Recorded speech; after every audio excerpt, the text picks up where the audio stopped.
प्रेक्षकांचा प्रश्न आहे की मॅडम मैद्याशिवाय बिस्किटं बनू शकत नाहीत का? मैदा म्हणजे गव्हाचं पीठ ज्यातून ब्रॅन आणि जर्म काढून टाकलं जातं. त्यामुळे फायबर, सूक्ष्म खनिज आणि जीवनसत्व नष्ट होतात. उरतो तो मुख्यत्वे स्टार्च.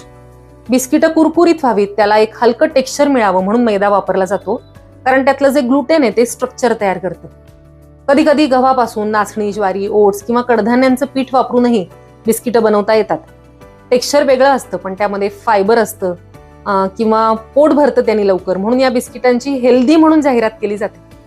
पण तरीही माझ्या मते बिस्किटं हे बेकरीचेच पदार्थ आहेत ज्यामध्ये सोडा वापरला जातो, पाम तेल, साखर किंवा मीठ जास्त प्रमाणात असतं, टिकवण्यासाठी प्रिझर्वेटिव्ह असतात. आयुर्वेदानुसार रिफाईंड आणि पचायला जड पदार्थ आहेत ते आमदोष निर्माण करतात. म्हणून मैद्याचे किंवा कुठल्याही बेकरी पदार्थांचं जास्त नियमित वारंवार सेवन केलं तर पचन बिघडतं. प्रश्न मैदा किंवा कुठल्याही धान्याची बिस्किटं होऊ शकतात का हा नसून आपण त्याकडे कशा दृष्टीने पाहतो हे जास्त महत्वाचं आहे.